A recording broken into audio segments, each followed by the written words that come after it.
Alrighty, and if you guys want to take a look in the chat, that is how you're going to choose the audio in your preferred language. We have English and Spanish available today. So what you'll do is click the globe in that bottom right hand of the bar on your screen. You'll click whatever language you prefer, and then you'll also have to mute the original audio, otherwise you'll hear both the presenter and the interpreter together. If you need assistance, type it in the Q&A box and I'm happy to help out.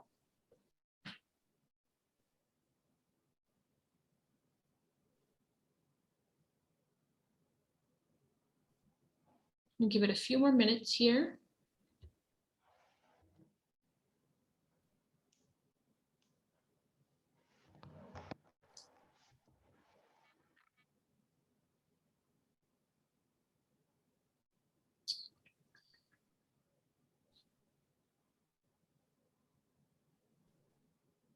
All right, let me see. So we've got a few people on.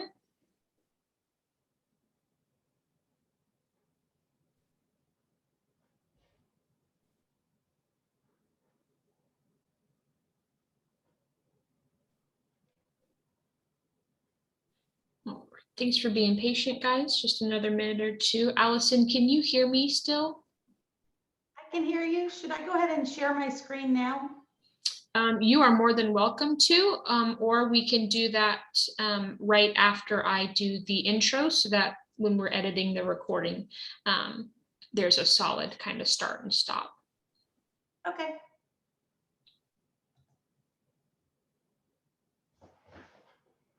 Okay, dope. We've got a few in here. I'm just going to go ahead and read through the intro. That way we can begin on time and get through Ms. Packard's presentation. Good morning. My name is Lauren Schuler. I'm the Director of the Community Services Case Management Program here at the ARC of San Antonio. We are having our summer in review session this morning, which is brought to you by us, the CSCM department, along with Alison Packard, who is an attorney with over 20 years experience in helping families with disabled loved ones. Some basic housekeeping, some of I've already mentioned. All of attendees are muted and video option is disabled. To select your language, click the globe at the bottom of the screen, select your preferred language, and then mute the original audio. We'll leave time at the end for questions, and if you have a question, please type them into the Q&A box and not the chat box so that we can keep better track of them. And then we're also recording this session, so just be sure not to type any personal information in the Q&A or chat feature because we do adhere to those HIPAA standards. And then at the end, you will receive a link with the recording of the presentation and the PowerPoint for future reference, and it'll also be shared to our website. So with that, Allison, I will let you take over and I will step aside.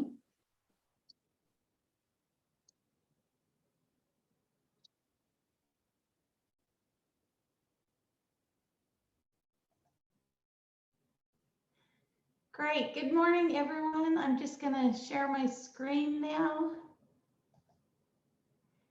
And Soraya or someone, could you give me a thumbs up if you can see the screen with, okay, great. All right, everybody. Well, it's a pleasure to be with you. I'm excited to talk to you about sort of a wrap up of many topics that have been covered throughout the year. We do have a lot to go through, so it's going to be a little bit like having your mouth on the fire hydrant. At the end of this presentation, I will stay online and answer personal questions. But in the meantime, like we said, or like Lauren told us, you're welcome to type some questions into your Q&A box and someone can interrupt me and we'll cover those questions throughout if we need to. Okay. My first disclaimer I have to give you, everything we're talking about today is not going to establish an attorney-client relationship, and I'm not trying to give you specific legal advice for your particular situation. So I'm supposed to say that before I give any presentation. My qualification to talk to you today, as was already mentioned, I do have some experience doing guardianship and special needs trusts and things like that.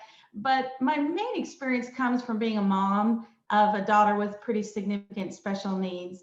So my daughter is Angela, she's 27. So sometimes I refer to her as an example. And I think that's how we learn the most, is by just going through whatever we need to do to help our children.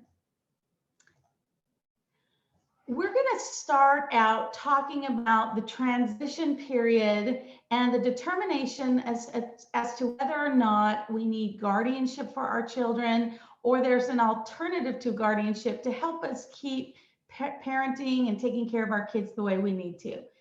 So when our children with disabilities hit the age of 18, legally speaking, our authority as parents changes. We no longer have the legal authority to make medical decisions, financial decisions, educational decisions. And so we have a few choices at that point. We can let our children just represent themselves and, of course, give them informal support, but let them go ahead and make their own decisions, sign their own documents. And that works in some cases. For other situations, our children's disabilities are so significant that we may need a guardianship. And we're going to get into the details of the guardianship procedure, but that is a valid option for many parents. For other parents still, a guardianship may be too severe, and maybe there is a less restrictive alternative that can be arranged.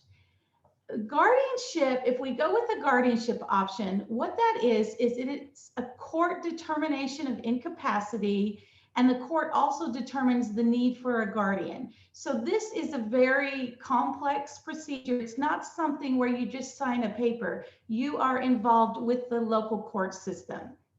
And the judge is going to make a determination or a finding of incapacity for your child. Now, what does it mean to be incapacitated? You see on the slide straight out of the Texas Estates Code, an incapacitated person is an adult who, because of a physical or mental condition, is substantially unable to provide food, clothing, or shelter for himself or herself, or care for their own physical health.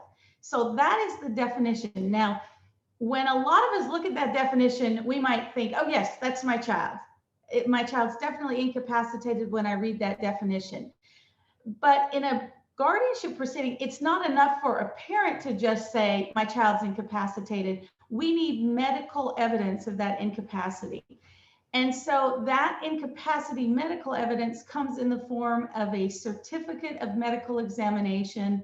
We refer to it as a CME. On this CME form, your child's doctor will indicate whether or not the doctor believes that your child can make decisions about where to live, whether or not to get married, voting, being able to drive, making their own medical decisions, handling their finances, getting psychological treatment, the whole list. And if you can see on this slide, it's a little bit small, but number 5 there in the middle on the right, that's where the doctor goes down and checks. Yes, yes, no, no. And if the doctor were to check no's all the way down and indicate that your child could not make those types of decisions, it would be a full guardianship if all of the boxes were checked no. So to just further explain, a full guardianship means that we are asking for those rights to be removed because the doctor has said your child cannot do this. And so we're trying to transfer the ability to make a lot of these decisions to the guardian. So a full guardianship, the child would, now adult child, would lose the right to vote, to get married, to decide where they live, to make their medical decisions, to drive, and to own a firearm and things like that. And so for some of us, a full guardianship might be more severe than what we need. And there is an option to have a partial guardianship or a limited authority guardianship. This is a situation where the doctor and you as parents can indicate that your child should keep some rights. Now, it's not going to work to have a limited authority guardianship in cases where you might want your child to keep a lot of rights, but just, well, let me give you an example. I'm not explaining that very well. If you say, I want my child to keep his right to get married, but I don't want my child to be able to make medical decisions or choose where he lives or vote or drive, you know, the judge might think, well, if your child cannot make all those other decisions, why would they be able to make a decision about marriage? So we have to think about this practically. The most common type of limited authority guardianship that I've done is letting someone keep the right to vote. You know, in many families, voting is really particularly important to them, and the child wants to be able to go with the family and to be able to vote. And judges are usually very good about allowing someone to retain that right. So that would be an example of a limited authority guardianship. But for a lot of cases, of course, a full guardianship is appropriate. And, you know, in many cases, it's the child would not mind losing those rights. But again, we want to make sure that we really think about it, because guardianship is not something to be taken lightly. It does mean that you are removing rights from someone, basic civil rights. And so we really need to think about that and make sure it's the right option. Because of this issue, there was a few years ago a lot of guardianship reform done in Texas. And as part of that legislative reform, we were told that not only does a court have to determine incapacity, but before a guardianship is granted, the court has to make sure that alternatives to guardianship and supports and services were considered. In other words, do we have evidence that we really thought about other alternatives before we just went forward with the guardianship? And so there are some materials put out by the American Bar Association, and you'll see some things on the local probate websites explaining that we need to presume to start with that guardianship is not necessary, and then look for the reasons that it is. Now, I don't want to give anyone the wrong impression. There are many, many cases where guardianship is obviously the appropriate course of action. But there are a lot of other cases where our kids are kind of borderline. Maybe they need a guardian, maybe they don't. And we want to really think through whether or not the guardianship is necessary. There are two types of guardianships, and we need to understand this before we really look at the alternatives to guardianship. There's guardianship of the person and guardianship of the estate. So guardianship of the person, to make it real simple, is basically making medical decisions, choosing where someone lives, anything, any kind of management other than financial type of management. The guardian of the estate, that's the guardian that manages money. Now, I will submit to you that as we look at alternatives to the guardianship, most people who are listening today probably can find an alternative to guardianship of the estate. And I know for some people you're thinking, well, my child cannot manage money, and I understand that, but there are a lot of other ways we can help our kids manage money and avoid the guardianship of the estate, which is actually a pretty good idea, because if you have a guardianship of the estate, you have to hire a lawyer every single year to do an accounting for you. So there's a lot of ongoing legal fees, and a lot of times we just don't need to go down that road. We can avoid the guardianship of the estate. Let's look at guardianship of the person first. What are the alternatives to guardianship of the person? The most common, less restrictive alternatives, because there's a much longer list than this, but would be having a guardianship with limited authority. I guess that's still a guardianship, but it's not as restrictive. A medical power of attorney, a durable power of attorney, a supported decision-making agreement, or a declaration for mental health treatment. And let me talk a little bit about a medical power of attorney first. A medical power of attorney, this is the most common type of alternative to guardianship of the person that we see. This is where your child can sign a document appointing someone to make medical decisions for him or her when they become incapacitated. Now, this type of determination of incapacity is done by a doctor. So if someone signs a medical power of attorney, the agent that is named to make those medical decisions does not step in and start making decisions until the doctor says that the individual who signed the power of attorney is incapacitated. So what I'm getting at here is you wouldn't have your child sign a medical POA and then go to the doctor and say, I'm ready to make all the medical decisions. To sign a medical power of attorney, you have to understand what you're signing. So this isn't going to work for a lot of our kids. Our children, now adult children, you have to be 18 to sign this, need to understand what the document is. If they don't have that level of understanding, this is not an option. You can't have your child sign this. If they can understand it though, then they can appoint a parent or someone else to be their medical power of attorney agent. And then when the doctor says they've lost capacity, then that person that's appointed will step in. So we also need to understand that if our children have the ability to sign a medical power of attorney, they have the ability to revoke it. And so this is not something that I as a parent go and do for my child. My daughter has to sign it herself. And so then a couple of years from now, she has a boyfriend and she wants him to be her power of attorney. She has the right to change that. So we need to think carefully about all those ramifications. Another type of power of attorney is a durable power of attorney. And this is basically handling decisions other than medical decisions. So we can avoid a guardianship of the person possibly by having our children sign durable powers of attorney that give us the right to help them with educational decisions and vocational training and contracts. This kind of power of attorney can be effective immediately the day that we sign it, or only when a doctor says we're incapacitated. So that's different from the medical power of attorney. So for example, if my daughter has the ability to sign one of these powers of attorney, she can make it be effective immediately. And that means I can now take over talking to the insurance company for her, helping her with some contracts she needs to sign. And so again, the person who signs this, they need to understand what they're signing. If your child doesn't have that level of understanding, they cannot sign a power of attorney. Now, there is a statutory durable power of attorney that we use a lot of times. That's a certain form that was set forth in our law to be accepted easily. But we also sometimes will do a simplified version that works in a lot of cases where someone may not understand the statutory durable power of attorney. We can do a simplified version. It works in most cases, and if you're in that situation, feel free to talk to me and we can get into more detail about the two options. Okay, this is just a little plug while I'm talking about powers of attorney. It's appropriate not just for our children who understand it, who want to avoid guardianships, but all of us should have powers of attorney in place.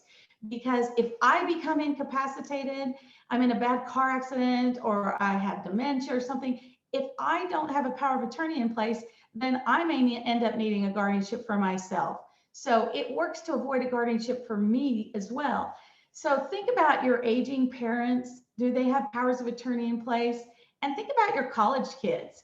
When we send our kids off to college, if they are in a car accident or something happens, we want to make sure there's a power of attorney in place for us to be able to get access to their medical information. All right, let's go back to the reform that happened here in Texas for guardianship. Not only did the guardianship reform say we need to start looking at alternatives to guardianship, but we also were the first state to come up with a supported decision-making plan. So it was part of the reform that now, and one of the examples of alternatives to guardianship would be using a supported decision-making agreement. And by the way, you'll also see there that another part of the reform was to emphasize a Bill of Rights for wards. A ward is what we call the person who's under a guardianship. It's not the most flattering term. There's been some advocacy to try to change that, but it hasn't gone through. So that's what a ward is a person under guardianship. So let's talk about the supported decision-making agreement. The theory behind this is that decision-making takes practice. It's a skill we learn. And I think we all understand that. We've all made dumb decisions in our lives. For those of us with college kids, we see it, high school kids. It takes a while before we can learn to make good decisions, and we're going to make mistakes. And the philosophy behind a supported decision-making agreement is that individuals with disabilities also should be given the opportunity to make their own decisions and make mistakes. But because of the disabilities, they may need a little extra support in making those decisions. So with a supported decision-making agreement, a person with disabilities, which we call a principal, signs this agreement and selects a supporter to help them make their decisions. A supported decision-making agreement, it doesn't require an attorney. You can find samples on the ARC of Texas website. Disability Rights Texas has examples. It's not nearly as formal, and you don't have to go to court. The person who's signing the supported decision-making agreement does need to understand what they're signing. Okay, but this is going to be easier than a power of attorney. It's a much simpler document. I'll show you an example, but this last bullet point I want to emphasize. The person who is named as the supporter to help make these decisions cannot take over and make the decisions. So if I'm named as my daughter's supporter, my job is to counsel her, help her understand the options that are in front of her. I can help her communicate to her doctor or whoever she needs to communicate with, but I cannot make the decision. So there are limits to this. This is just a quick example of how simple the supported decision-making agreement is. It takes less capacity to be able to understand what someone's signing. And the person who's signing the supported decision-making agreement can also authorize the supporter to have access to their health information and their school records. But again, let me kind of emphasize that this idea that you cannot take over and make decisions.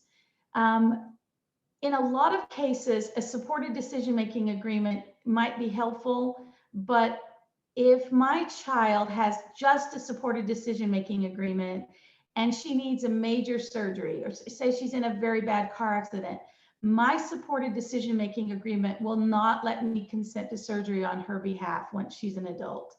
So I always recommend that if you're going to do a supported decision-making agreement, if at all possible, couple it with powers of attorney.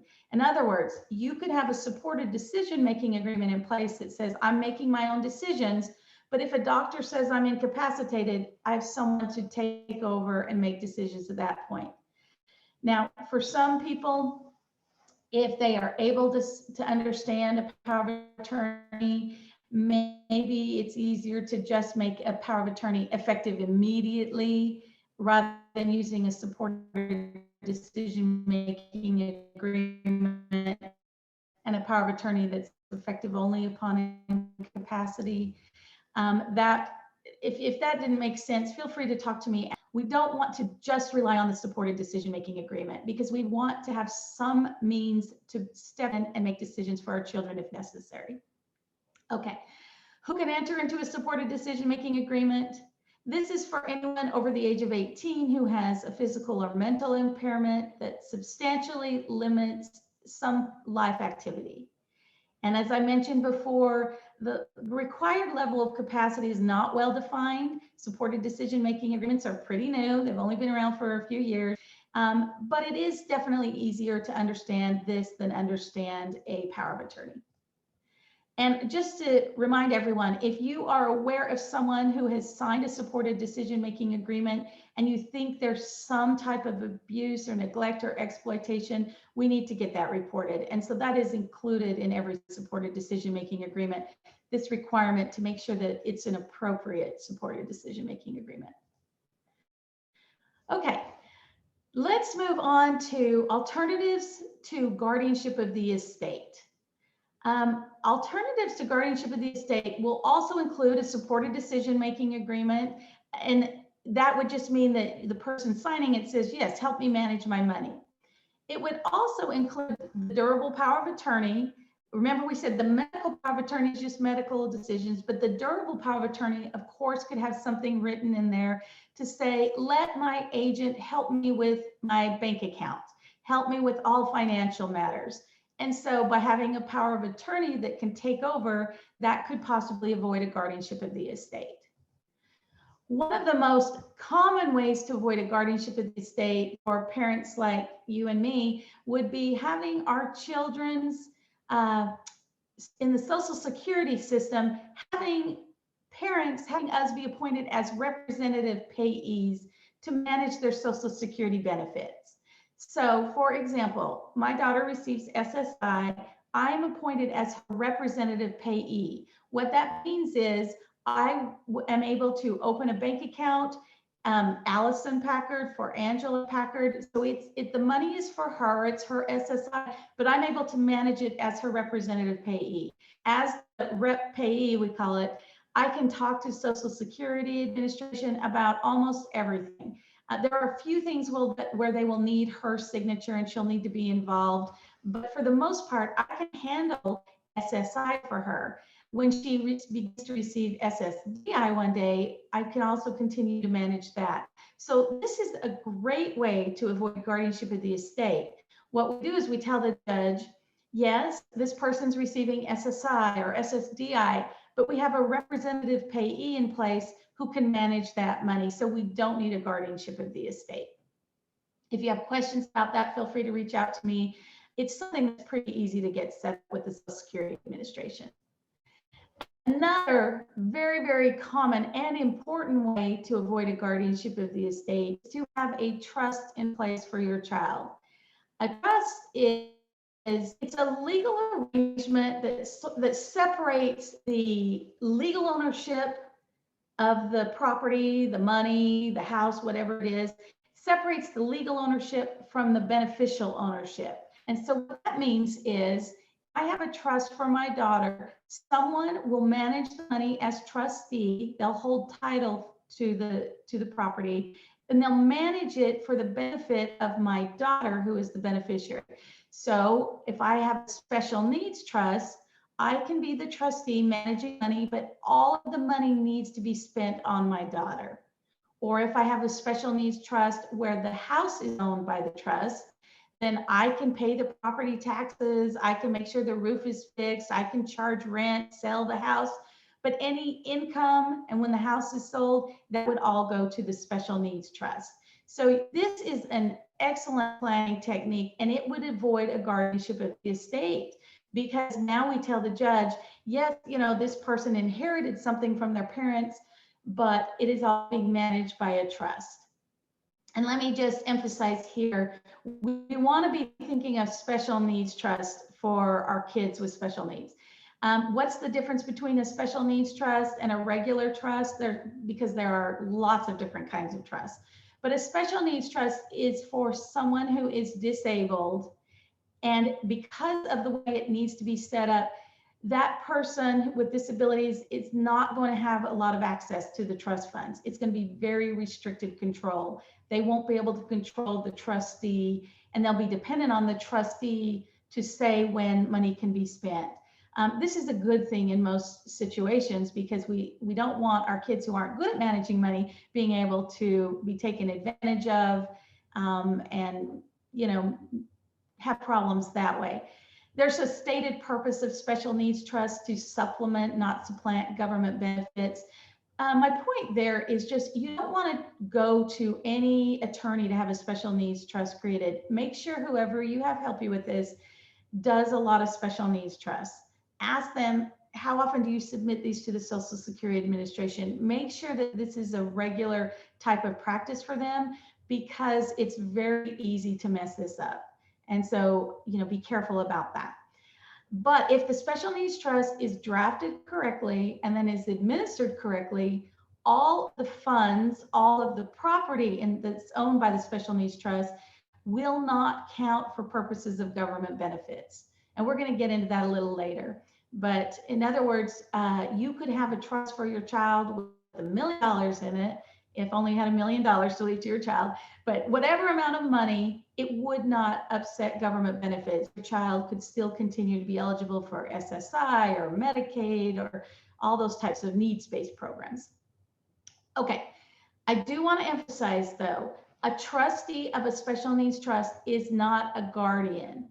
It can avoid a guardianship of the estate. It's a great alternative to guardianship of the estate, but the trustee does not get to be a guardian of the person. So a trustee of a special needs trust will not be able to make medical decisions, will not be able to choose where your child lives. They are just managing the money held by the trust, or the property held by the trust. Guardianship then, going back to the process, the judge determines that there's incapacity. The judge determines that there's no less restrictive alternatives to guardianship. And then the final part of the guardianship proceeding would be to appoint a qualified guardian. So who is qualified to serve as guardian? A spouse would be top of the list, and then we go to the nearest relatives. Now, you need to understand, as we talk about the procedures for guardianships, most guardianships are in place for elderly people who have a big amount of money in the bank or other property, and now they've lost the capacity to manage their funds or make medical decisions. So as we talk about the procedures for guardianship, think of it that it's mostly designed for elderly people, and it doesn't seem to make sense for our kiddos, but we're in the same system. So you'll see that in the proceedings. So for example, when you file a guardianship application, the first thing that happens is the person who's going to be under guardianship gets served by a sheriff. And then for a lot of our kids, they don't understand what that means. Again, think of it in terms of, your grandmother. Give her a chance to see that someone is trying to get guardianship over her, to give her a chance to object to that. And so as I talk more about that, it will make more sense if you realize that's why there's so many protections in place. Plus, as I mentioned before, we are taking away a lot of rights from our children. So we want to make sure that there are protections before we just do that. Okay, going back to this slide. So who can qualify to serve as guardian? In our case, parents are going to be at the top of the list. If your children need a guardian, you as parents have the first right to serve as guardian. If there are no parents available, we're going to go to the closest relatives. Now, you do need to be eligible to serve. You need to do some training online. You'll have to watch a video put out by the Judicial Branch Certification Commission, and you'll get a certificate to show that you watched it. Real simple to do. There will also need to be a background check run on whoever wants to be a guardian. So I've got on this slide that co-guardians are possible. So if you've got parents that want to be co-guardians, that's certainly possible. Doesn't cost any more money. You would both do that online training and get your own certificates, and you would both have criminal background checks run on you.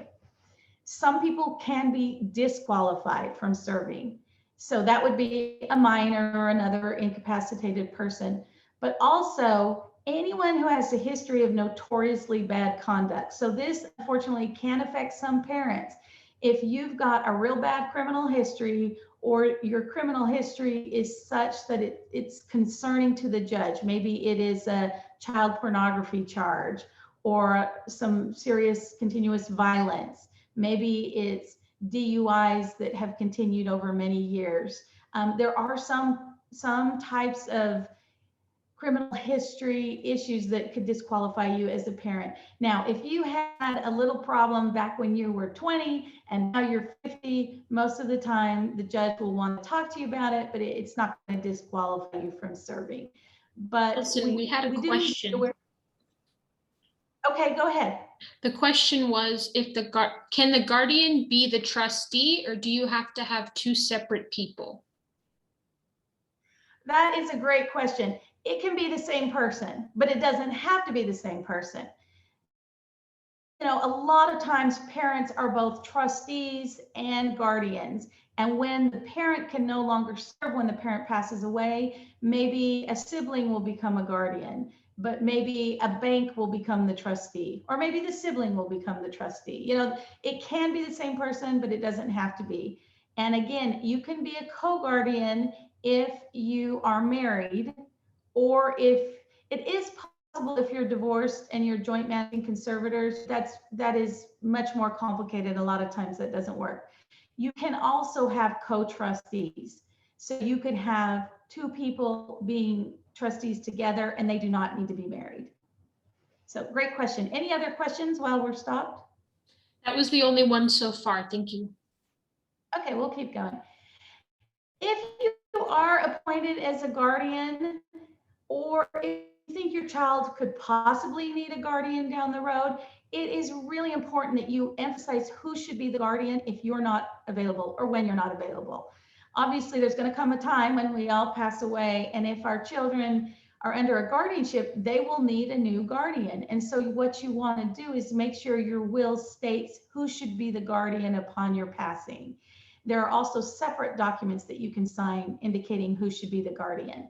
And by the way, a lot of times we as parents can avoid guardianship just because the doctors are a little more flexible to work with us, or maybe a certain program will work with us as as parents. But once parents are gone, a lot of times the sibling does need to step in and become a guardian. So for example, I've done quite a few guardianships of an older individual who didn't need a guardianship because their parent managed everything. But once the parent was gone, maybe their Medicaid Waiver program insisted on having a guardianship so they knew how to deal with, or the doctor said, I don't know who to talk to. And so even if our children are not under a guardianship, if we think there's a possibility of needing one, I think it's important to make sure you have something in your will indicating who you would want that guardian to be, and backups. All right. When someone is appointed as guardian of the person, then they basically take over providing, the documents that are necessary, signing documents. They're in charge of the ward, making sure they have a good place to live. So the guardian will decide where the ward lives. The guardian will make medical decisions and consent to all kinds of treatment. How long does the guardianship process take? I get this question all the time. It really depends what county you're in. And quite frankly, in Bexar County, there's a couple of courts and they don't necessarily go at the same pace. So it just depends on a lot of factors.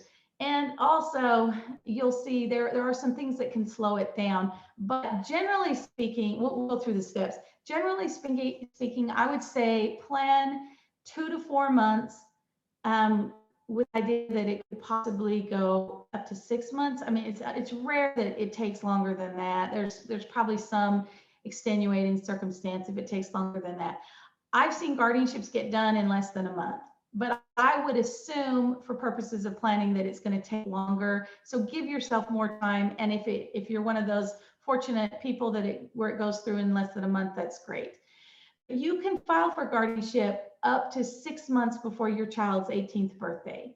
So if at 17 and a half, you could go ahead and file your application, and it's ready to go in 3 weeks. You'll just have to wait until your child turns 18 to have the hearing to finalize it. But getting it started early is just fine to make sure that we have plenty of time. Now, if your child doesn't have the guardianship done on their 18th birthday, that's okay. You can do it anytime after the child turns 18. But if you're concerned and you want to have it in place, then and file it a little early. There are temporary guardianships available in emergency situations. So if something has come up where there's an urgent need for a medical procedure, or perhaps there's some kind of abuse, or something in place, say there's a power of attorney that is taking all of grandma's money or something, sometimes it's usually something along the line of a life-threatening or really imminent danger or imminent harm situation, then we can do a temporary guardianship. But you don't want to count on this. First of all, you're going to pay pretty much for 2 guardianships, because after you're done with the temporary, it won't last more than a couple months without an extension. And then you've still got to get the permanent. So don't rely on this, but it is out there if necessary. Let's go through the steps of the guardianship. The first step is to get that physician's form completed, that physician's CME that we discussed. And on that CME, the doctor's going to indicate when he or she last examined your child. That date of examination is a critical date, and you need to file your guardianship application within 120 days of that date. So what that means, if your child is 16, there's no reason to go get the doctor to fill out that form right now, because we'll need a new one before we can file for guardianship. But you also need to remember, once you get the doctor to fill that out, you've just got 4 months to get your application on file from the date that's indicated. Once the application is filed, the proposed ward, that's the person who's going to be under the guardianship if the judge agrees, they need to be served. And I mentioned that already, that it will come to your house or wherever your child is living and give them a copy of the application. And that tells them they have a right to object to the guardianship. Again, a lot of our kids won't have any idea what paper even means. But if they don't object, then the next step is that we need to give notice of this guardianship proceeding to family members. So a spouse obviously needs to be notified. Parents need to be notified. If they're not the applicants, then they're going to get notice. And they would need to be served by a sheriff also.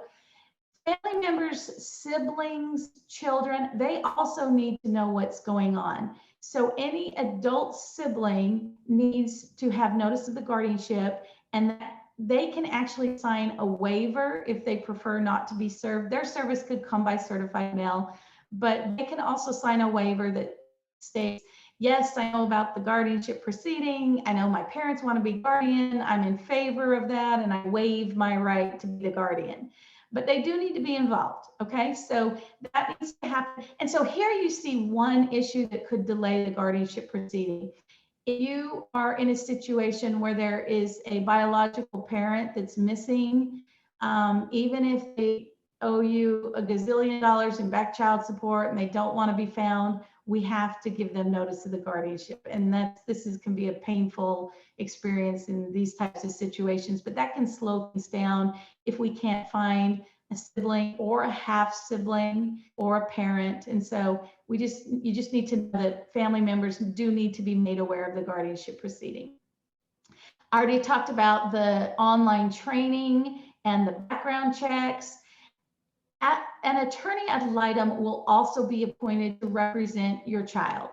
So you don't get to choose who that attorney is. The court assigns somebody with the guardianship certification, and they just get an email that says, hey, we'd like you to be attorney ad litem. And that means that attorney ad litem will contact your child and find out what your child wants, get to know your child. The purpose of the attorney ad litem is for them to have their own representation, so that if they didn't want a guardianship, they could tell the attorney ad litem, and they'd have an attorney ad litem to fight for them and say, I don't need a guardianship, where this isn't appropriate for me.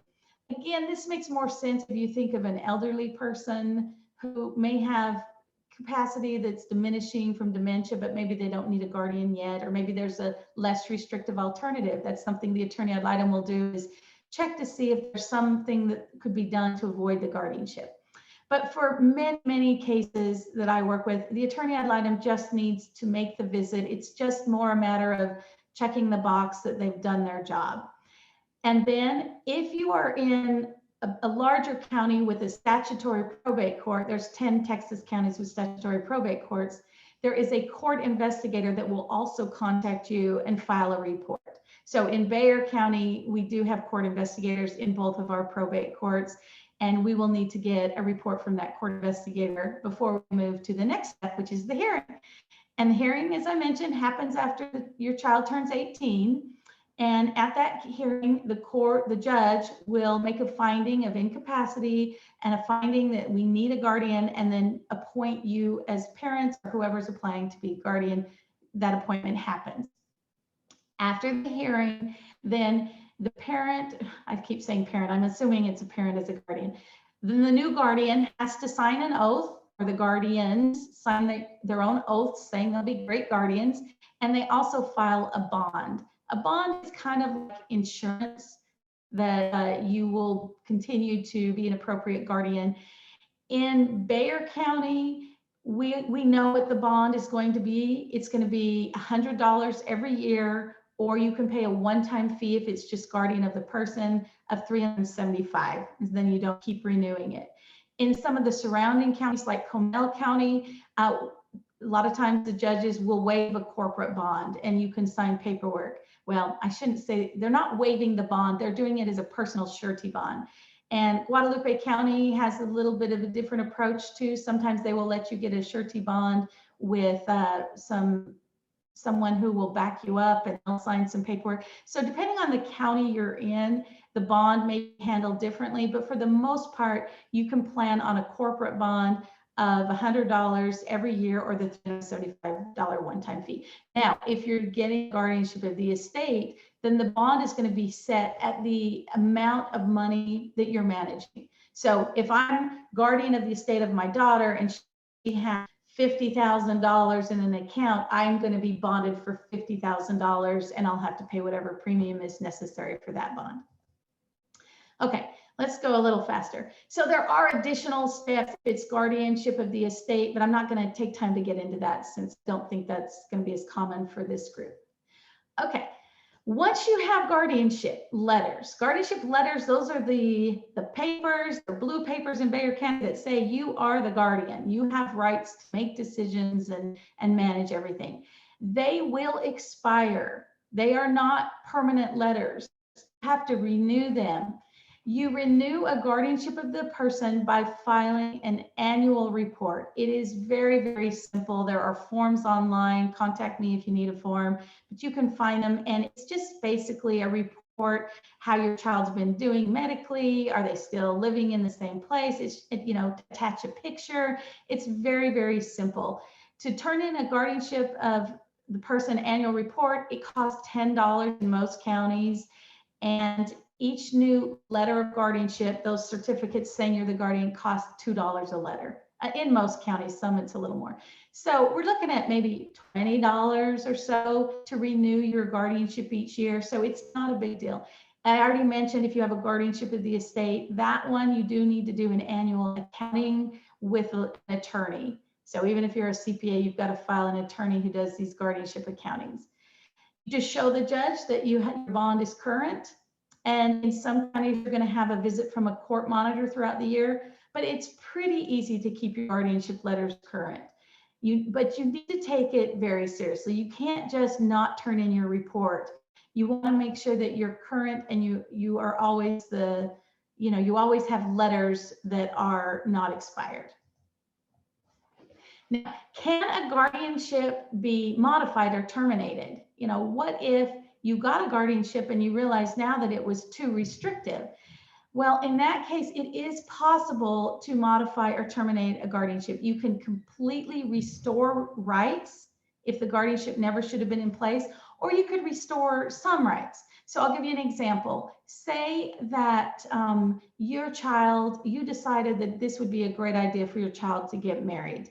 You could go to the judge and say, Your Honor, we as guardians believe this is a good thing and it should happen. And the judge has the ability to say, I'm going to allow it to happen.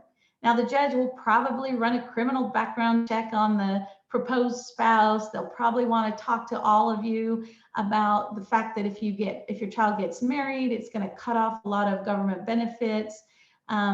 For example, SSDI, childhood disability benefits, you don't get those if you're married. So, there would be a discussion, but that right could be restored or another right could be restored.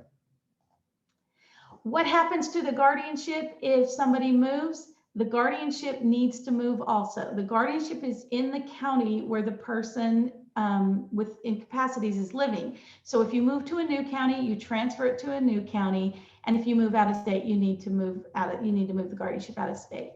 I'm looking at the time, I need to speed up. It is an expensive process.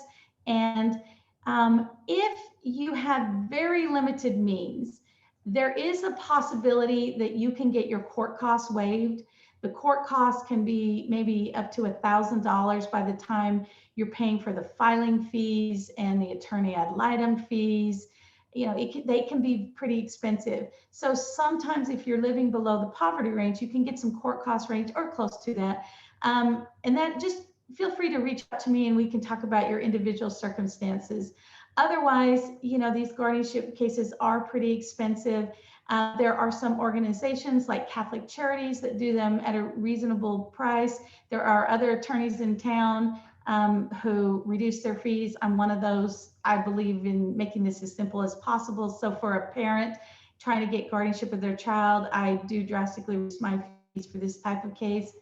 But it is expensive. Even if you're using someone like Catholic Charities, there is a cost to it. So feel free to reach out to me if you need more information on that. Lastly, I just want to say, I recognize that it can be a tough decision whether or not you need a guardianship or no guardianship. And I understand that from a parent perspective. I'm one of those with a child who's right on the border.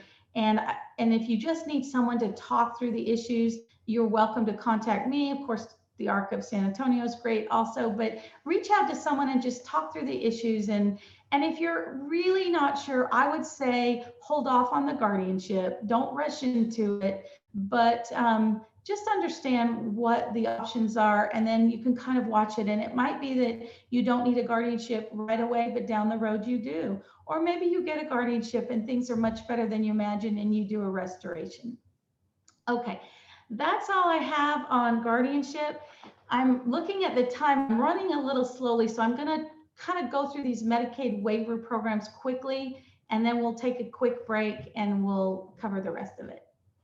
All right, oh, well, before I move on, any questions on guardianships that I should cover right now? Let me check. Let me check the Q&A and see. Okay, yes, there's a couple more that came in. They should be pretty quick.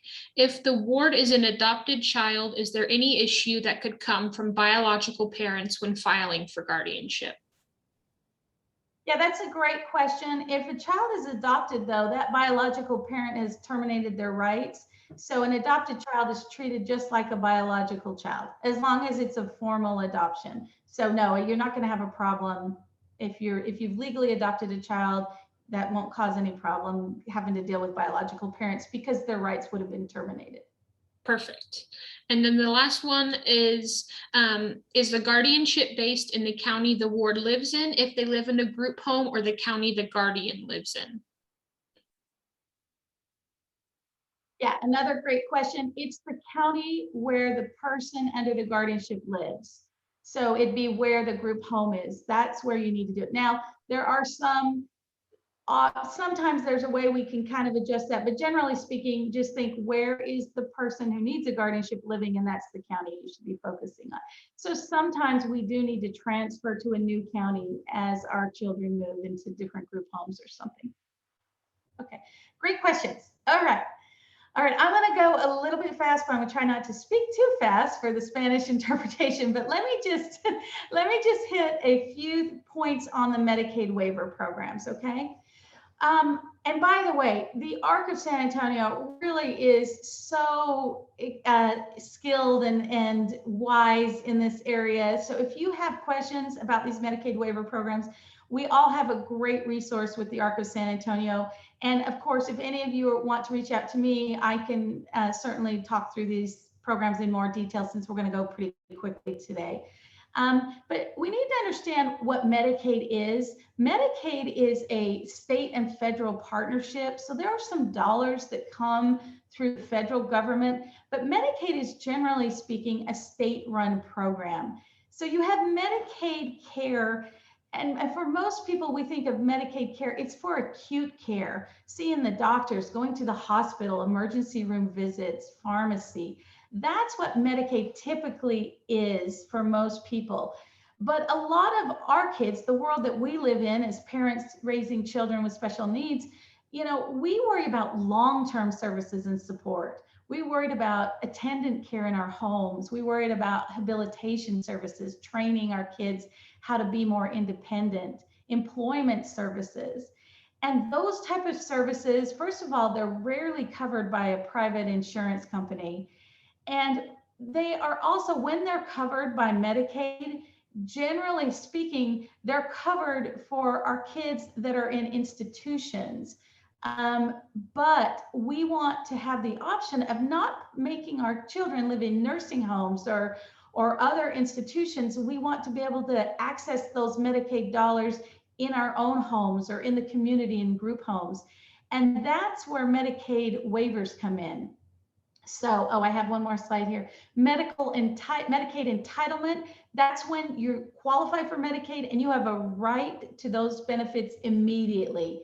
No wait list. So there are a few entitlements in the community, but very little. Community first choice would be one of those. But for the most part, entitlements to Medicaid, that's done when someone's living in an institution. So again, we're going to talk about Medicaid waiver programs. These are the programs where we can access those Medicaid dollars with our children who live in our homes or in our communities. They're not in institutions. And they're called Medicaid waiver programs because certain Medicaid requirements are waived. They no longer apply. And I already mentioned the institutions. So we can get services in our home rather than having our children in a nursing home or an intermediate care facility. Another thing that is waived on these waiver programs is, in most cases, we're not going to care how much income and assets the parent has. So if I have a 6-year-old child, normally that child is not going to be eligible for Medicaid benefits if I have a decent income and I have more than $2,000 in assets. But under Medicaid waiver programs, we're going to ignore the parent's income even before the child turns 18. So generally speaking, once the child is 18, we're not looking at the parent's income and assets.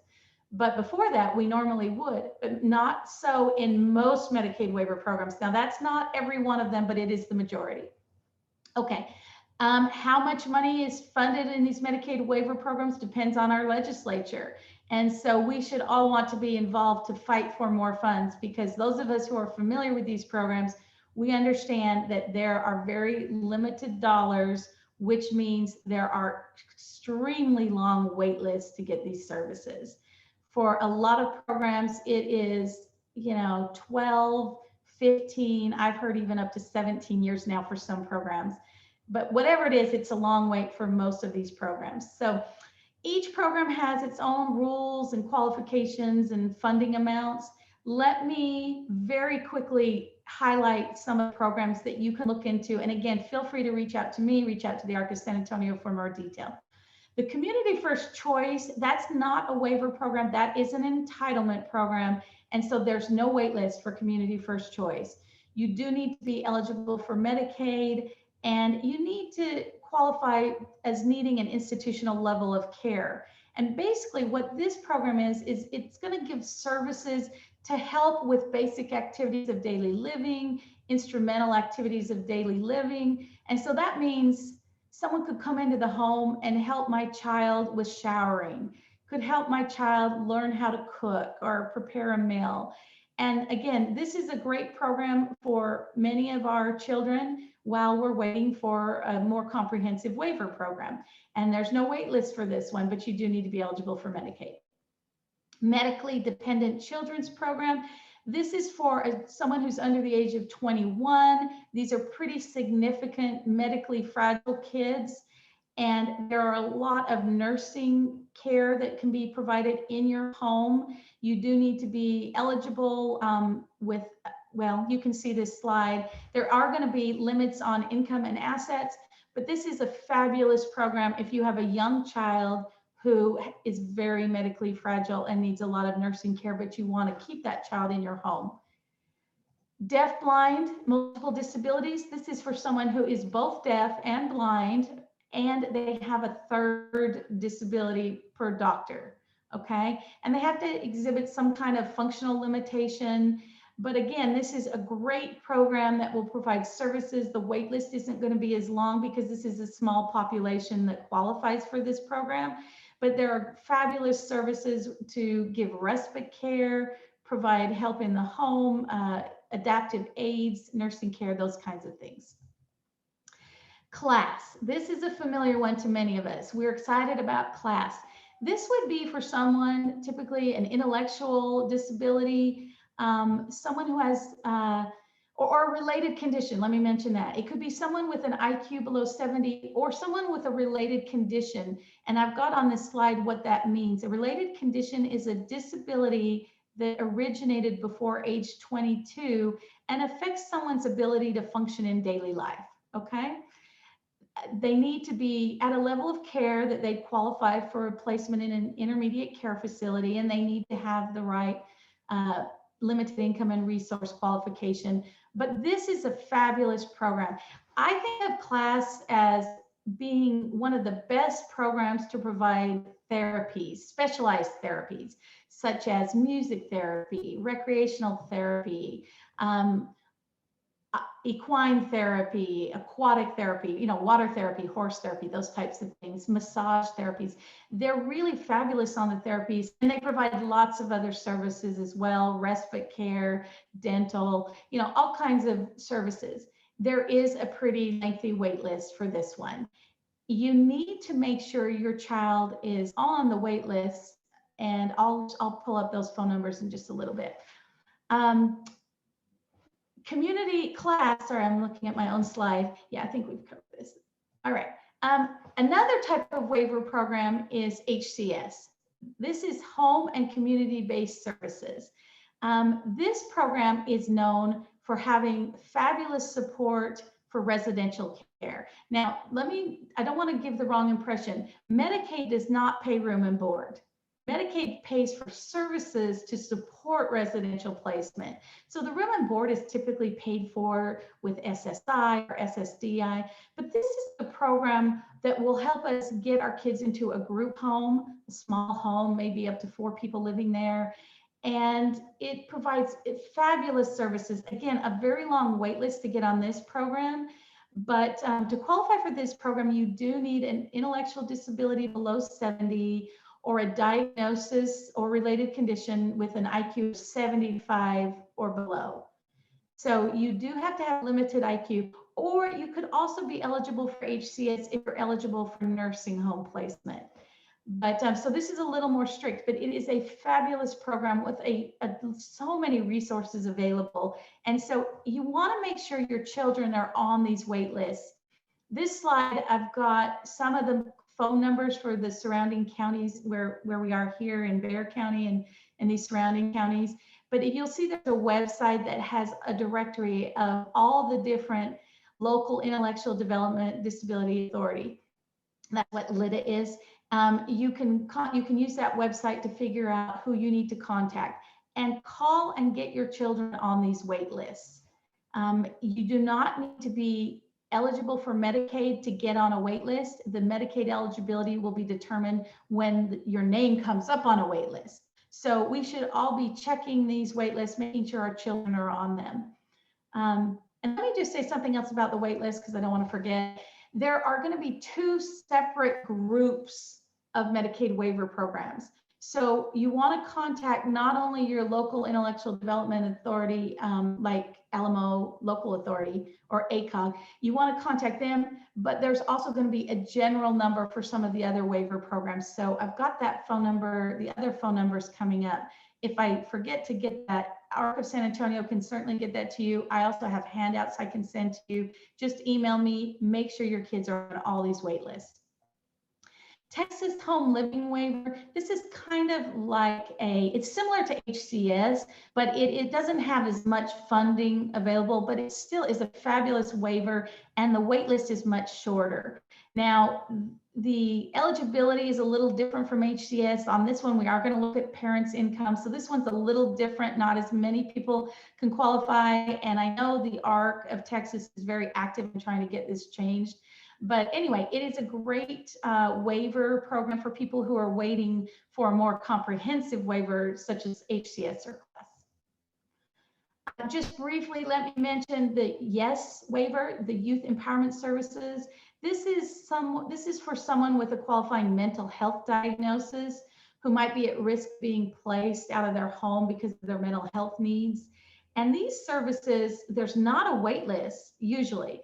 And these services are fabulous at getting a team involved to help keep children and youth out of, keep them in their home and out of institutions. This is a short-term program. That's why there's not a wait list. So on this program, it's not going to be something that once you're on it, you're always on it, like CLAS or HCS, but it's a fabulous program for mental health support. Star Plus waiver, and this is confusing because many of us have our kids on the Star Plus Medicaid program, but there's also a Star Plus waiver that has to do with someone who's eligible for nursing care and also provides more benefits in the home. Let me just wrap up with a few things about Medicaid waivers. We want to make sure that we are very careful that our children are on these interest lists, these wait lists, and that they remain on these wait lists. So check in, make sure. We should all be getting letters that say, hey, does your child still want to be on this wait list? Respond to those letters, say, yes, I want my child to remain on the wait list. You could call anytime and say, where's my child? And they may say their number 45,000, they're long wait lists. But one day we will be very glad we waited. I look at it that when I'm gone, my daughter's siblings will appreciate these services, even if they don't come up before I'm deceased. And by the way, we moved out of state for a long time, so I'm right with you if you're at the bottom of this list. My daughter's only been on for 6 years and she's waiting for everything.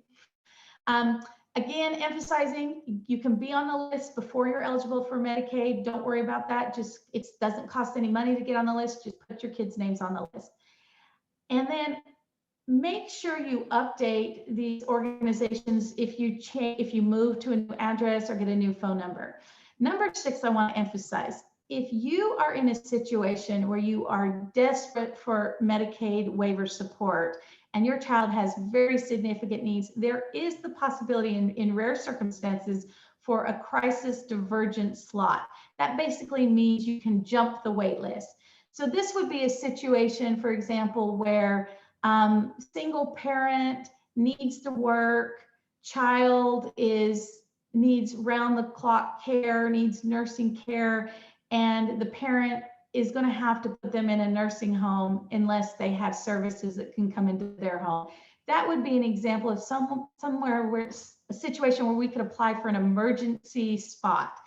And if you're in that situation where you think you might qualify, feel free to reach out to someone at the Arc of San Antonio or call me and I can talk you through that, because there are those slots available for just those types of emergencies. We want to make sure that we are keeping our kids out of institutions if we can find a way to do that. And so a lot of times we can get an HCS emergency spot. Okay, number 7, I'll just end with this. These Medicaid waiver programs are so underfunded. As parents, we are waiting and waiting and waiting and for eligibility. So whatever you can do to get involved in any kind of political movement where we're requesting more funding, it would be greatly appreciated. We as parents need to stick together, and this is a fight worth having. We just had our legislative session this year, and of course it was a tough year for funding for these types of programs. But every couple of years, there's going to be a big push, and the Arc of Texas is usually very involved in that. So please jump on that bandwagon and help us fight. If your child is fortunate enough to have Medicaid waiver services now, please help fight for those other parents waiting. And that's all. I'll end there about Medicaid waiver programs. I know we need to take a quick break, maybe 5 minutes, but while we're having that break, are there any questions on Medicaid waiver programs that I should cover quickly? No one has put anything in the chat. So I think we are safe to take just a couple of minutes to catch our breath, get a drink, go to the bathroom, and then we can reconvene here in just a few. Great, and we'll start off, we'll kind of wrap up our day with Social Security issues. Fantastic. Okay, thanks. Alrighty.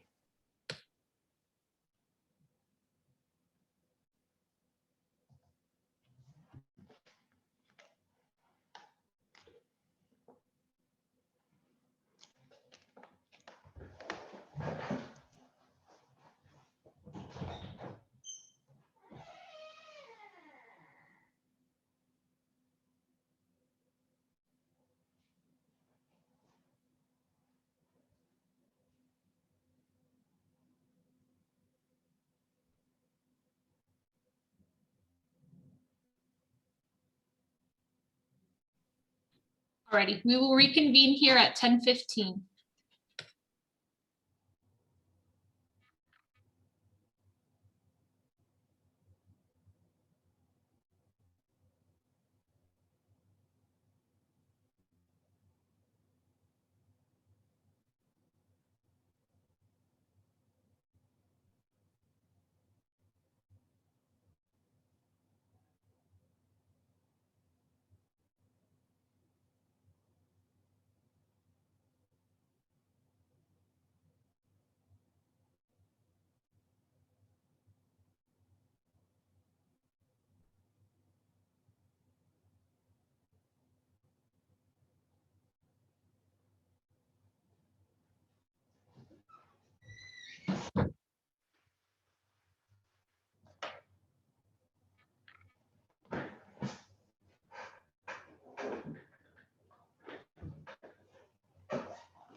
Okay, Allison, as soon as Soraya comes back and is ready to go, we can get started again. Great.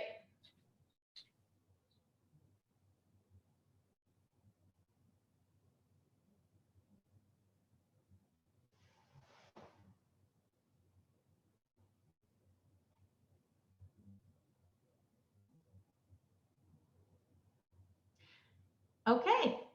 All right. Welcome back, everyone. We are going to shift a little bit, and we're now going to talk about Social Security disability. When most of us think of Social Security, at least the general population, we think about our retirement one day.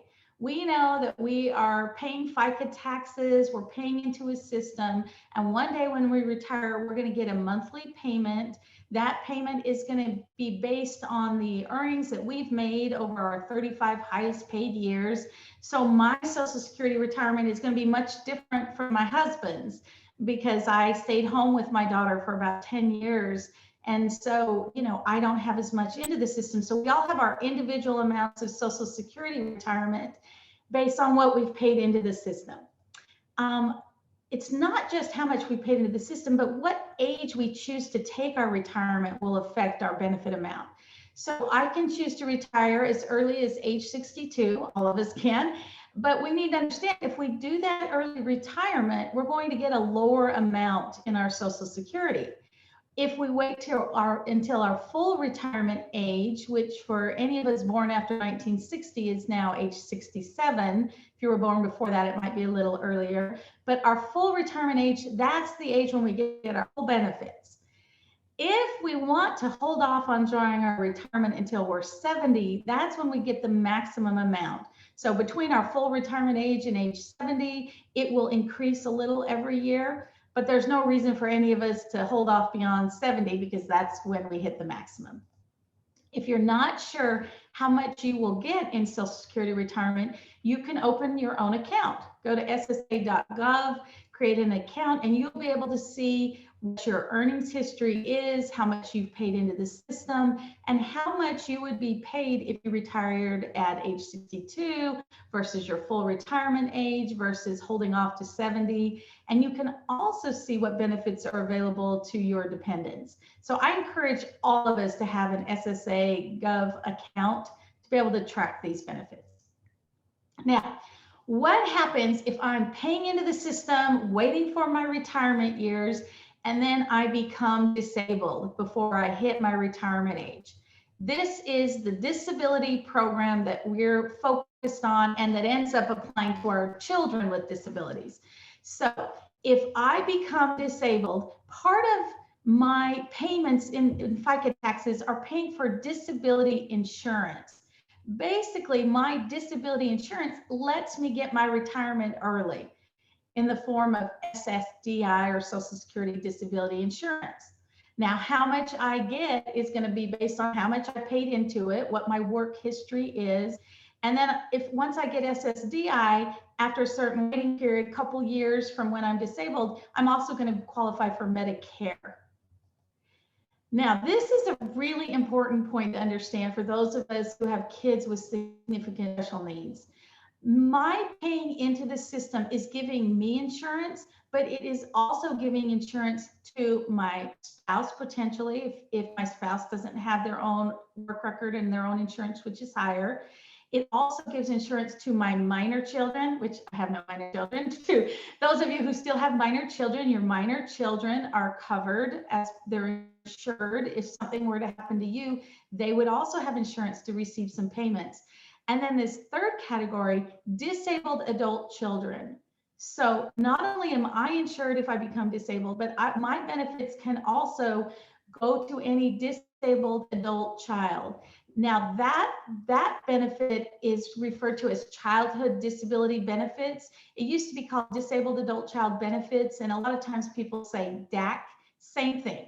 So CDB, DAC, same thing. A childhood disability benefit is for someone who is over the age of 18 and not married, and their disability began before they hit the age of 22 and has been continuous since that time. And now they have a parent who has died, retired, or become disabled. What that means is if I draw my retirement and my daughter, who was disabled before age 22, and she's not married, if I'm drawing my retirement benefit, I'm going to get my full amount, and my daughter is going to get 50% of the amount that I get. And then one day when her dad retires, she'll switch to his record because his earning record is higher. He'll keep his full amount of retirement, but she'll get 50% of his amount. And then when a parent dies, it goes up to 75%. So you can see this is an extremely valuable benefit. But again, it's only available for kids who were disabled before age 22 and are continuously disabled and do not get married. Now, what do I mean by continuously disabled? That means disabled by Social Security standards, Social Security criteria. So it's not enough to just have a diagnosis before age 22. We want to make sure that they qualify under Social Security criteria as being disabled. So what is the easiest way to prove that someone was disabled before age 22? Get them eligible for SSI or SSDI. So those are the two programs that will show that someone was disabled before 22. Now, there are ways to go back and prove a disability before 22, but it can be challenging. And you'll see that when we talk about the definition of disability. So if you want to make sure your children have access to childhood disability benefits when you retire or when you're deceased, I think it's something to seriously consider getting them in this system before they hit 22. Okay, yep, so that's what I just said. All right, so how do we qualify for Social Security disability? This is the Title II benefit. This is, we talked earlier about entitlement programs. This is the entitlement program under Title II because we have been paying our FICA taxes. We're entitled to this benefit if we become eligible. Our children are also going to be entitled to it if they're eligible and they qualify under their own work record or under our work record as parents. But before we get to that technical eligibility based on work records, we're going to talk about how they qualify medically. To be eligible to receive Social Security disability, you need to be medically eligible and technically eligible. So the medical requirement for disability for a child is similar to what we deal with in the school system. A lot of this will look familiar, but it means that our children have a medically determinable physical or mental impairment. And when I say children, I'm talking minor children. So someone under the age of 18. They have an impairment that results in marked and severe limitations. And these are limitations that are going to last. It's not just a temporary issue. It's going to last for at least a year or could possibly result in death. So to figure out qualifications for a child, the Social Security Administration is going to look at 6 domains of qualification. And this is the slide you see in front of you. And so what this in effect means is the teachers are going to fill out reports. You're going to fill out reports. We're going to look at report cards and we're going to see what's on there to see in these domains, are there limitations? We need either marked limitations in 2 domains or severe limitation in one of these areas. So that's sort of what qualifies a child as being disabled. But once our children hit 18, they're now considered adult children. And so their determination for disability changes. So it's possible that a child could qualify for disability, but once they hit adulthood, they no longer could qualify. And that happens sometimes.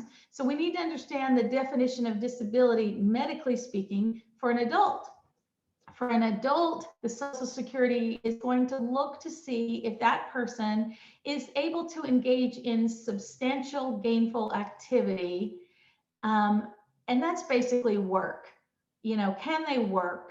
Or are they not able to work because they have a medically determinable impairment that's going to last? All right.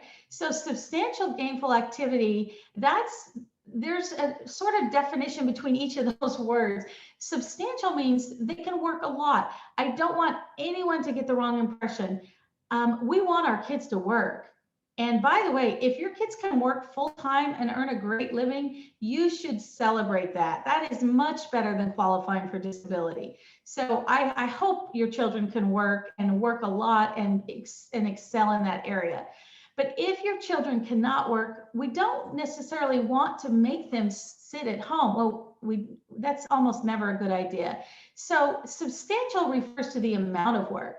You know, it's perfectly appropriate for our kids to go out and work part-time. If they're not able to work full-time, let them do a little bit. You know, my daughter works very, very short hours. She has a very, very part-time job, but she feels like she has a job. She gets out in the community, and I think it's fabulous. So let your kids work if they can. Let them reach their potential.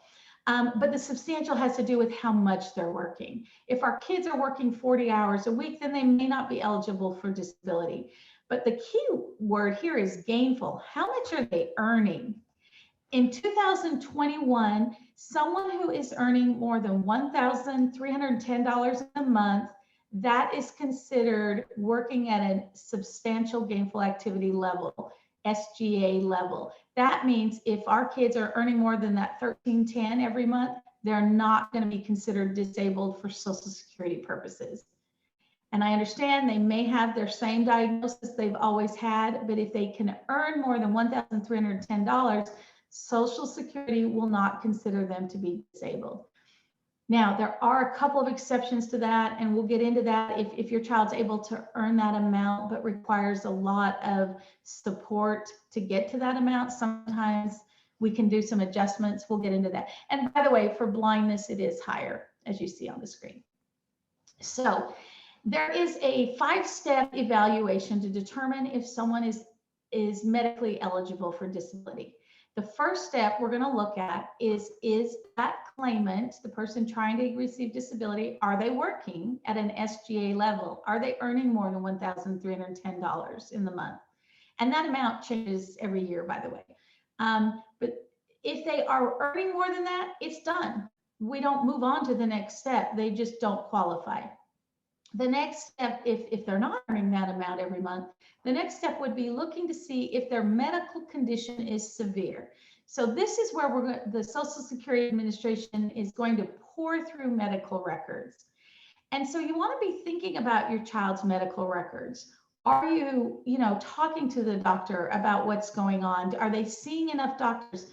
The Social Security Administration will look at school records, but they typically want some community medical doctor records as well. And so, make sure your children are seeing their doctors and having those their issues documented, if that makes sense.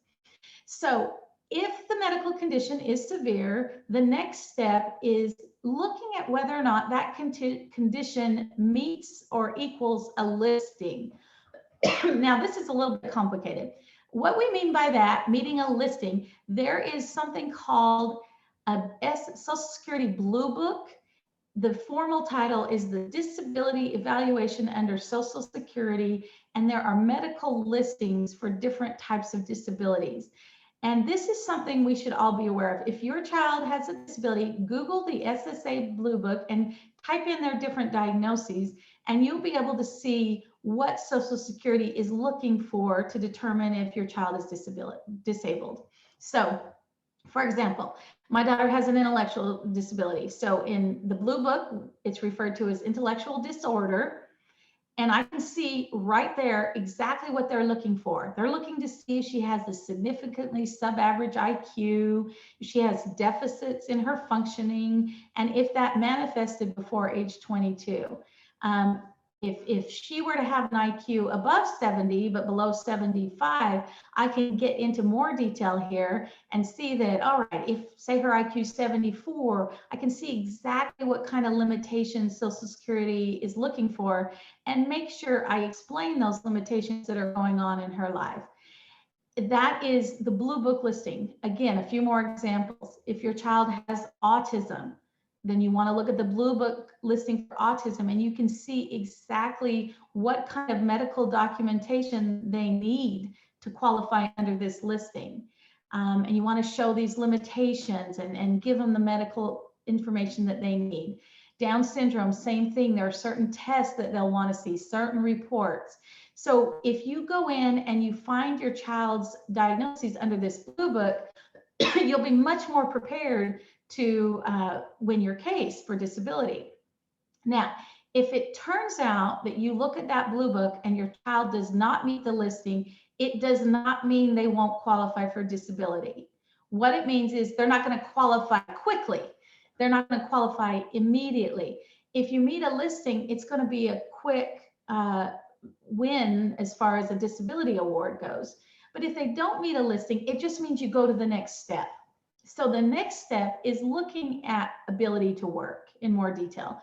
Can they do previous work? So obviously this is going to apply to people like you and I who've had work history in our past. You know, if I become disabled, could I do some other type of legal work that I've done? Did I do another job? Could I do that? For our kids, a lot of times they're not going to have a work history. So we're going to sort of skip over step 4. Excuse me. But then step 5, this is a big one.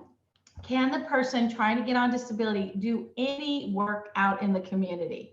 So I want you to really pay attention to this number. It is not, are they working? It's, could they work?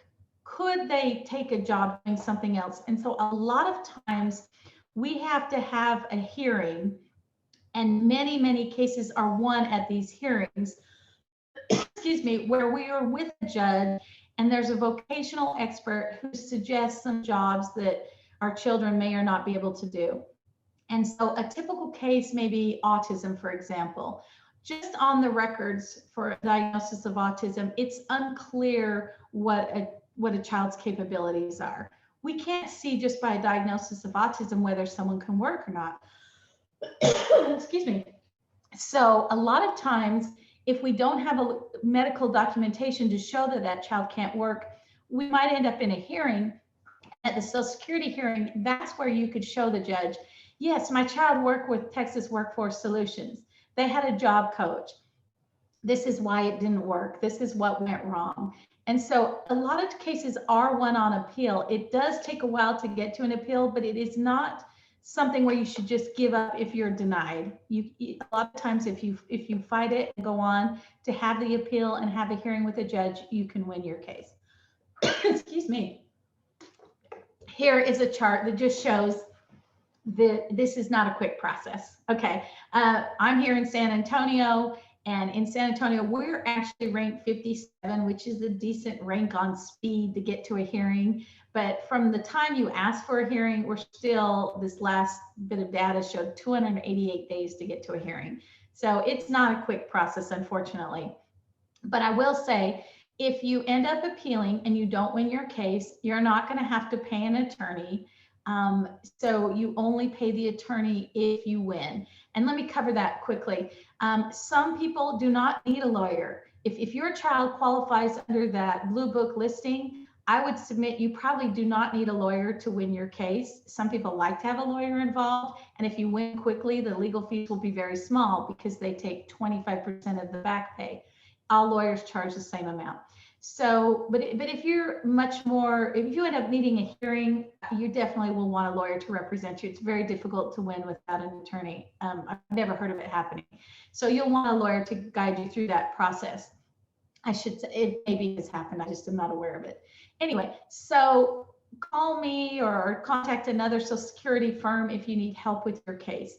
All right, let me go on to the technical eligibility requirements. So again, we know to qualify for disability, you have to be medically disabled, and that's the criteria we just covered.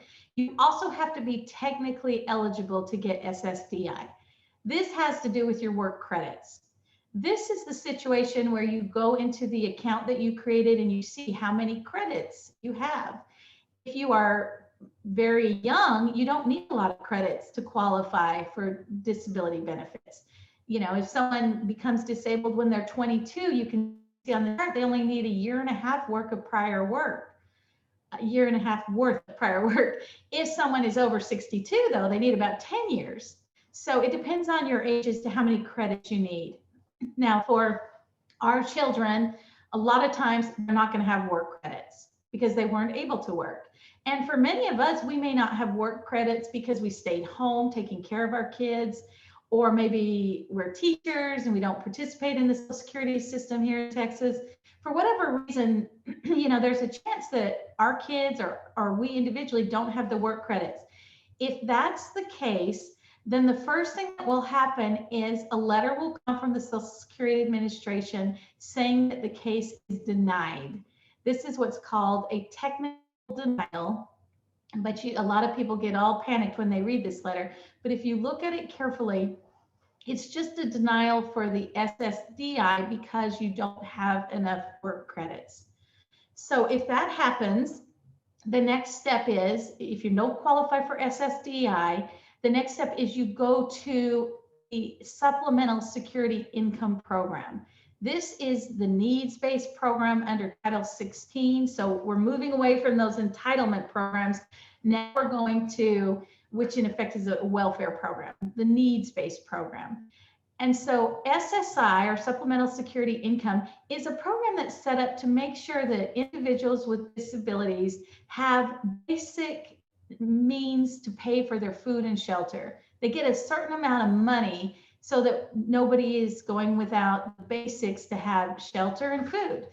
And every year the government decides how much money that needs to be. So in 2021, the government has said everyone who's disabled needs $794 a month. And you and I all know that $794 is not going to provide a very high standard of living, but that is the federal benefit rate, is $794. And then next year it will probably go up by a few dollars. A couple is a little higher.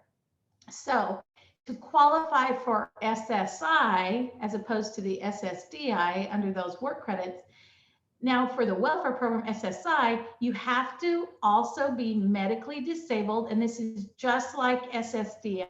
There's a few minor exceptions. Sometimes it's easier to get qualified quickly. For example, if you have a child who's born who's under 2 pounds, 10 ounces in weight, you may have presumptive disability and qualify quickly for SSI. So there's a few programs like that. But generally speaking, everything we just covered on medical disability determination is going to apply to SSI. But now the technical eligibility is going to be different. Instead of looking at work credits, we're looking at finances. How much money does this applicant have? And since it's a needs-based program to provide basic food and shelter, there has to be very limited income and limited assets. So that means it is means tested, is what we call it. The first thing we want to look at is income. How much income does this person have who medically qualifies for disability, but are they financially qualified? So we want to look at 4 categories of income for Social Security: earned income, unearned income, in-kind support and maintenance, and deemed income. Let's talk about those. So Social Security starts by looking at unearned income. Unearned income would be anything that you receive that you don't work for. So this could be a gift from somebody. It could be for an adult disabled child. It could be child support. Even though it's being paid to the other parent, it's considered income for an adult child. It could be SSDI. So for example, if my daughter had worked a couple of years when she was very young and she qualified for SSDI, maybe it's just such a small amount that she's still eligible for SSI, but that would be unearned income. So we take the unearned income and we subtract dollar for dollar from that maximum amount of SSI. So let me explain that a little better. So if the maximum federal benefit rate is $794 a month, if there is $200 coming in as a gift, then that $200 is going to be subtracted from the $794 that month.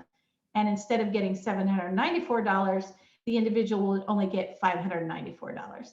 So if the income is really high, higher than $794, your child's not going to be eligible for SSI. And I'll give you another example there. Say you have that lifetime child support and your child support is $1,000 a month. Well, if you take $794 and subtract $1,000, there's no SSI left to go. So if someone's getting a large amount of child support and that person's over 18, you would, if you don't have it directed to a special needs trust, which we'll talk about briefly in a minute, they're just not going to be eligible for SSI. And if that was confusing, stay on after and let me go through that with you in more detail. I'll give you, I do want to emphasize stimulus checks. They don't count as income and neither do tax returns. So let me give you a quick example here. If you get a $520 gift, Social Security will disregard the first $20. That's just a freebie. They call it a $20 disregard. And then they subtract the remaining balance. So instead of getting, as I said, $794 in the month, the payout would be $294. It is possible for some people with very low SSDI to receive both SSDI and SSI because the SSDI is so low, and that's called dual eligible. All right, let me move on. Earned income is the other type of income Social Security is going to look at. They will let you earn money and they will not count the first $65 of the money earned. After the first $65, they're going to let you keep half of the money that's left, half of the balance. So the thinking behind this is we want to encourage people who receive SSI to work. And so we want to make it be financially a good deal for them to go to work. Otherwise, no one's going to want to go to work if every dollar they earn is just reduces their benefit by $1. So let's do an example here. If my daughter earns $685 in the month, then we disregard that first $20 if she didn't have any unearned income, and we let her keep the next $65 also. And that gives us a balance of $600. And so Social Security Administration is going to take that balance of $600 and cut it in half and reduce her SSI payment by that half of $600 or $300. I hope that makes sense. So instead of getting $794 in her SSI check, she's now going to get $494. But remember, in addition to her $494 SSI payment, she gets to keep her $685 in wages. So she's getting a lot more money. So again, it's always worth it to work if you can, but you do need to make sure you report it. You can't just have a part-time job and be on SSI and not report that. When we sign up for SSI, we're agreeing to report all of the changes that happen to us as far as finances, whether it's a job and then also change of address. And you've got to make sure to report earnings every single month. I'm not gonna lie, sometimes it's a pain. You could call or go into the field office if we're not in COVID restriction time. But I think the easiest thing to do is just mail it in. Every piece of mail that I send to the Social Security Administration, I send with a certified letter with a green card that has to be signed so I can prove I sent it to them. There is also a mobile wage reporting app. And so there are ways to report your earnings that aren't as difficult. Okay, if you don't report your earnings, then you should just know that at some point in the future, you could get a notice of overpayment. And by the way, this is not just earnings. This is any receipt of money. It could be from an inheritance. It could be from a car accident, a personal injury settlement, whatever you have. If there's money that you receive and you're on SSI, you've got to report it. And if you don't report it, first of all, it is Medicaid fraud, so you shouldn't take this lightly. You've got to let them know. But also, if it was just an innocent mistake, that's fine, but you're going to have to pay the money back if you were overpaid. And that's called a notice of overpayment. And unfortunately, it does happen all the time. If you're in a situation where you get a notice of overpayment, feel free to call me. We don't have time to get into that on this call today, but there are some options of how to handle that. Typically, we could ask for a waiver or a payment plan, and feel free to call me. We can talk about that in more details. But remember, avoid those overpayments by reporting income and other changes, and you need to do that by the 10th day of the month following the change. Okay, before we get off of the earned income section, I do want to emphasize that there are work incentive programs. We talked about the blue book earlier. There is also something called a red book. And there are all kinds of programs that encourage our kids to work and make it financially a good deal for them to work. And so if your child, and again, I just want to really emphasize this, if your child can work full time, that is something to celebrate. Now, if your child was on SSI and later is able to have a full-time job, there is a fabulous program under something called 1619B where they can keep their Medicaid and have all those earnings. Because for a lot of our kids, the real critical factor is the Medicaid.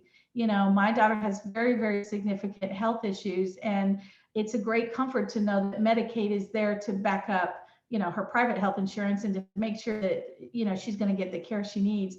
And so if you're in that situation, if you have a child who can start working, earning a good living, but needs the Medicaid, then we want to look for a program to let them keep the Medicaid if possible. Besides those programs, there are a lot of other programs, for example, the Student Earned Income Exclusion Program, where if your child is under age 22 and they're still in school, they can keep their earnings. They don't have those reductions in benefits up to a certain amount. It can only be $7,000, $7,770 in 2021 calendar year. But anyway, this is a great program if your child's in college or is in high school still and is working and receiving SSI. And then one more I want to mention quickly, impairment related work expenses. If your child can go to work, but they need a lot of support in order to work, for example, you know, they need certain medicine that you're paying for out of pocket, or they need service animals or attendant care services, or they need transportation services, you can report to Social Security the cost of those services that allow your child to work. And there is a way that the general rules can be adjusted so that they can still keep their SSI or keep a higher amount of SSI. Call me if you have questions on that one too. Okay, move on to the next type of income. This is a funny type of income. It doesn't make sense to a lot of people to think of this as income, but for Social Security Administration purposes, in-kind support and maintenance is income, and it is food and shelter that somebody gives to someone who receives SSI. So generally speaking, if you live in somebody's house for free, your SSI is going to be reduced by 1/3 of the maximum rate. So if my daughter lives in my house and I'm not charging her any rent and she's not paying for her share of expenses, her SSI, instead of being $794, she's going to get a reduction in her benefits of 1/3 that amount. So that's going to change every year. But this year, you know, she might lose $264 because she's living for free. So instead of getting $794, she now gets $530.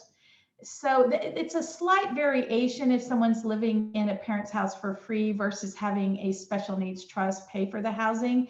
But it's pretty much, there's a $20 difference, but it's pretty much 1/3. So if you are going to have your child's special needs trust pay for housing, you just need to know that if they are receiving SSI, there will be a reduction in benefits of about 1/3. But to be quite honest with you, there's so many ways we can work around that. So again, talk to me if you're in that situation. The other type of income is deemed income. And this is where a spouse's income counts for the other spouse. So if I go apply for SSI because I cannot work, we're going to look at my husband's income.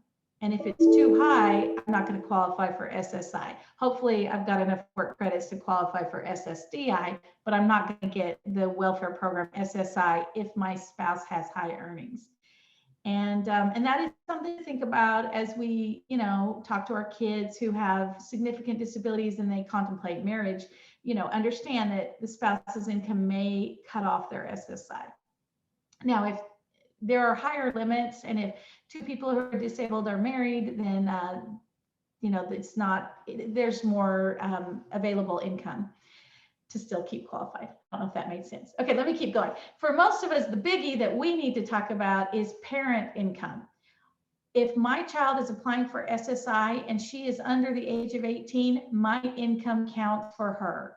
So in effect, what that means for a lot of us is it doesn't make sense to apply for SSI until our kiddos are adults. Once they hit 18, the Social Security Administration will not look at the parent's income or the parent's assets. Right now, we're just talking about income, but same rule for assets. Oh, we're on assets. Let's cover it right now. To qualify for SSI, you have to have limited income, and then your assets have to be less than $2,000.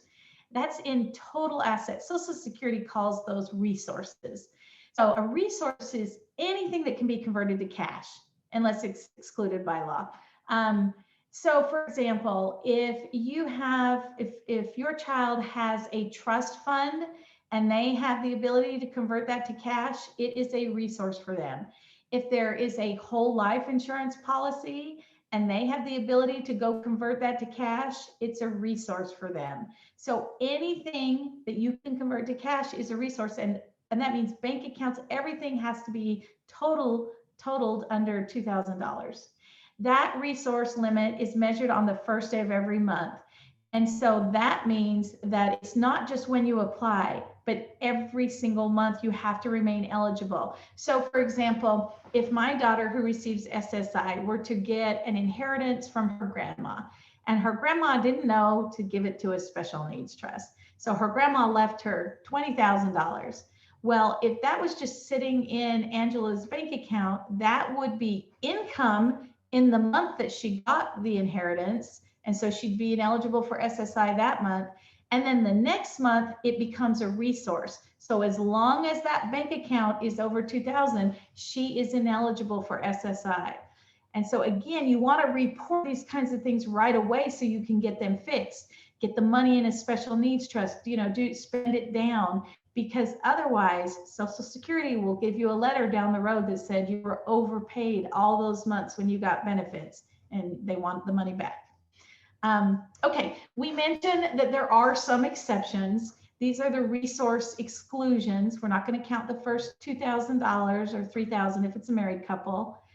You can also be on SSI and have a home of any value.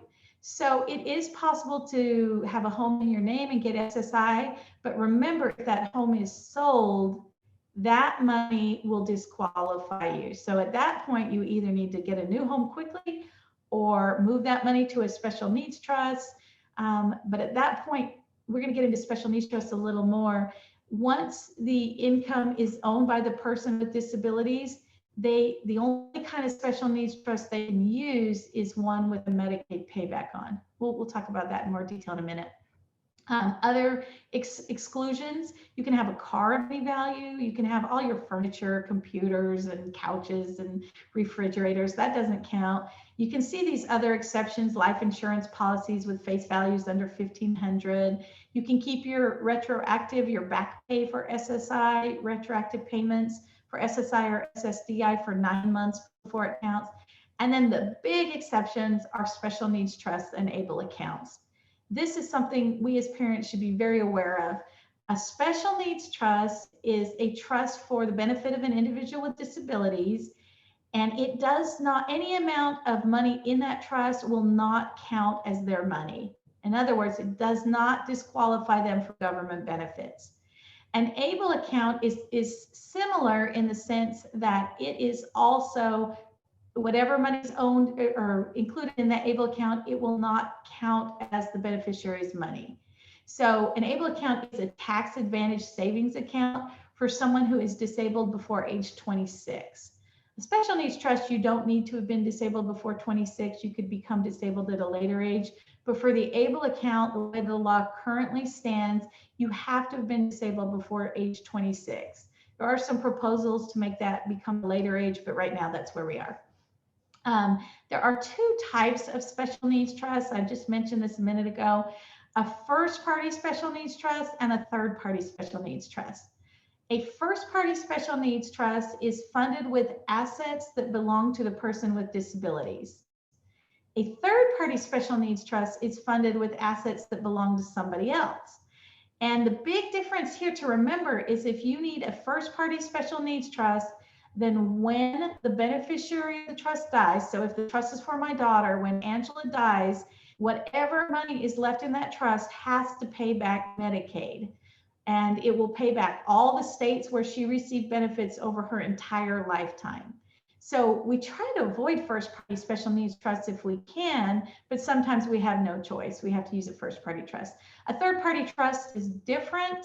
A third party special needs trust would be typically set up by a parent like me, where I want to leave assets to my daughter when I'm gone, and I get to say where the money goes one day when she dies. It's all going to her siblings, or if her siblings have died before her, to their children, or it could go to charity. And so those are different kinds of trusts. You can also do a pool trust. The Arc of Texas has a master pool trust. This is the statewide Arc of Texas. They have a master pool trust where people can pool their money together, and they have first party trusts and third party trusts. We could talk for an hour just about trust, so I'm going to kind of keep moving, but I do want to emphasize that trust, the disbursements, the money in the trust is meant to be spent on the person with disabilities. I talk to a lot of people that are worried that it's just going to be frozen. No, it's not going to be frozen. The trustee will use the money to pay for things, pay for pets or vacations or furniture in the house. It can also pay for housing. As we mentioned earlier, there might reduce an SSI benefit, but there are lots of ways around that. Okay. I'm going to keep going quickly. Who can be the trustee? As I mentioned, you could have the Arc of Texas serve as the trustee if you want to join their pool trust. Otherwise, you can choose a parent or a sibling as trustee. If we had more time, we'd talk in more detail about that, but you might want to seriously consider a professional trustee, a corporate trustee like a bank. And again, I'm sorry I have to move quickly, but that's an important issue to think about. So getting back on the Social Security track, let's use an example. What happens if you are not eligible for SSI because you have income or resources that make you ineligible? So say you're getting military survivor benefits, or you're receiving child support because you have significant disabilities and there's lifetime child support. Well, what we can do is we can redirect those benefits to go to a special needs trust, and then you're eligible for SSI. Okay, same thing if you have something unusual happen. I mentioned the inheritance from grandma. If grandma left you a whole bunch of money and it's in your name now and you're receiving SSI, you can spend it all and report it to Social Security. Yep, I got this money and here's what I spent it on. Or you could transfer it to a special needs trust and show Social Security that you transferred it. Now, again, this is one of those situations where it'd have to go to a first party special needs trust with the Medicaid payback on. So in those cases, sometimes we can do what's called a will reformation. If the money came because of a will that left it, we can sometimes reform a will here in Texas. Anyway, that's something to just talk about individually if you have that situation. But generally what I'm saying is we can take these benefits and get someone eligible but for SSI by directing the benefits to the special needs trust. One note on child support, it has to be done by court order. So for us to take the lifetime child support and direct it to a special needs trust, you can't just move it there. You have to get a judge to order the creation of the trust and have all of the details about the payments into the trust done by court order. We have some issues right now with the Attorney General's office not being able to remain involved with special needs trusts. Again, since I'm running out of time, call me if you want more details on that. Let me just say a third party special needs trust, that is going to be the ideal situation for everyone on this call. And so you just need to know that estate planning really is critical if you have a child with special needs. I want to just briefly touch on the ABLE account as we wrap up.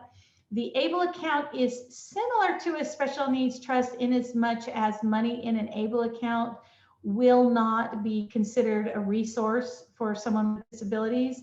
An ABLE account is an account that's managed completely online. So you don't go into a bank and say, hey, I want an ABLE account. It's managed completely online to start it and to manage it and get money from it. It is for someone, as I mentioned earlier, who's disabled before age 26, but you can create it after the age of 26. There are minimal fees for the ABLE account, $4 a month, $2, that gives you 2 automatic transfers. If you do checks, it's $5. So there are fees, but they're pretty minimal. And the money in this ABLE account is going to grow tax-free. So that's really a great thing. But there are limits on what you can leave to an ABLE account. You can only put $15,000 a year into an ABLE account.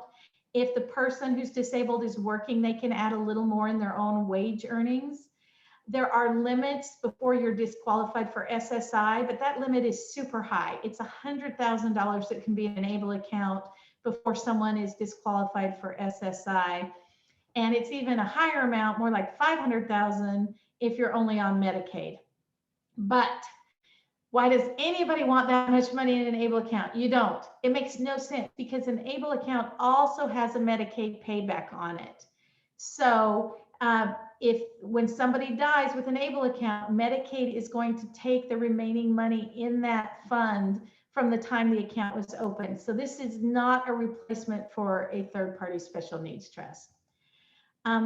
I've got to just hurry and wrap up and say ABLE accounts, as far as the Social Security world, though, they are very valuable to get rid of that in-kind support and maintenance charge. As I mentioned before, if you're living in someone's house for free, SSI benefits get reduced by 1/3, but you can overcome that by showing Social Security that the person who's on SSI is paying their fair share of household expenses. So rather than having the 1/3 deduction, you explain to Social Security how much the household expenses are, and they want to know about these 10 items on this slide. So you show them your electricity bill, your mortgage statement, your water bill, and then you explain how many people are living in the home, and then you calculate a fair share for the person receiving SSI. So in this example on my screen, if the total household expenses are $1,500 and there's 3 people living in the home, we report to the Social Security Administration that the fair share amount is $500. But if someone receiving SSI doesn't have enough money to pay their fair share, that's when we can use an ABLE account. So you can also use a lease agreement. That's possible. That's not my favorite thing to do because then I think it's income to the parents and it causes problems if the parents want to claim their child as a dependent. But an ABLE account is a way to take care of this fair share and get rid of that in-kind support and maintenance deduction. So we don't have time to get into this in great detail, but let me just say, anyone who donates to an ABLE account, whether it's the person working and putting their own money in their own ABLE account, or a parent or a grandparent, when anyone donates to an ABLE account, as soon as the money hits the ABLE account, it belongs to the beneficiary. So that means that someone like my daughter Angela can use her ABLE account to pay her fair share of expenses. And so she can use her ABLE account to pay whatever she needs to pay her fair share of rent or mortgage in our case, and electricity and water, and then she gets the full amount of SSI. I hope that made sense. I'm going to have to skip over the examples. If you have questions, feel free to call me. Last slide, as we talk about special needs trusts and ABLE accounts, a lot of times it is valuable to use both of them. There are great benefits to special needs trusts, and there are benefits to ABLE accounts, and sometimes it makes sense to have them working together. And so if you have questions on this, since we had to cover that so quickly, feel free to reach out to me. And for that matter, any questions on any of these issues today, I'm happy to talk to you. If you want to stay on the call, I'll remain on the Zoom longer if you have questions, or you're welcome to contact my office and just tell them that you're referred from the ARC of San Antonio, and they won't charge you a consultation fee if you'd like a phone call or a in-person appointment or a Zoom appointment. Okay, sorry, I went a few minutes over. I am done. That's okay. We just have a couple of questions that I'll get to, and then if anyone else has questions that you want to put in the chat and stay for a little bit longer, that is absolutely fine. The first one says, do you start this process, the SSI process, before they become 18 years old? Oh, that's a great question. No, if you are working and earning money as a parent, your money, your income and your assets will count for your child. So it makes no sense to apply for SSI until your child hits age 18. Now, if you're already retired, then maybe they might qualify as under the work record program. But if it's SSI, just wait till your child is 18 and apply at that time. Now, let me back up. Unless you have very limited income and assets. If you have very limited income, very limited assets, your child might apply, and that's a more complicated math calculation. Call me and I'll walk that through with you. Perfect. And then the other question says, we had to fill out a form to complete parental amounts of bills for water, electric, homeownership, etc. We certified the form and they received it. We did not include the original documents. Should we take that into Social Security office now? Will they remove his funding? Okay, no. So basically, that's another good question. It kind of depends on the caseworker that you are using when you go through this process. For some caseworkers, they're just going to say, give me the numbers, and they're not going to require the backup proof. If your child is getting the maximum amount of SSI, which in 2021 is $794, it means that they've accepted whatever you've given them and it's good to go. If you are only getting, if you're having a reduction of 1/3 and you're getting about $529, $530, it means most likely they're penalizing you or your child because they're living at home for free. In that case, that's when you want to give them all the bills. And if your child has enough to pay their fair share, just giving the bills and explaining that they're now paying you the fair share is enough. If they don't have enough to pay their fair share without an ABLE account, then you'll have to give them proof of the ABLE account and explain how much they're going to pay from their SSI and how much they're going to pay from their ABLE account. And let me just say one other thing. You can't just tell Social Security you're going to do this transfer of funds and not do it. Social Security Administration has the ability to look at your ABLE account anytime they want. They can access your bank accounts. And if you say, my child is going to pay me $300 from the ABLE account for their fair share of expenses, by golly, you better transfer $300 every month, okay? You can't just say you're going to do it and then not do it. So, sorry, that was a little bit of a ramble. I hope that answered the question. That's okay. No, not a problem. It doesn't look like anything else has come in. So I'll just do the closing. If anyone has any other questions, you can put them in the Q&A box and I will make sure those get addressed before we end the call. Just a little bit of housekeeping and closing. First, thank you, Alison, for your time this morning, and Soraya for your interpretation. It was a fantastic presentation. Participants of the webinar, you will receive an email with a survey for feedback. The survey also asks for ideas that you may have for future topics. This is our last session for this series, and we'll be starting again back up in September with a fresh list of presentations and series, and those will actually be occurring in person now.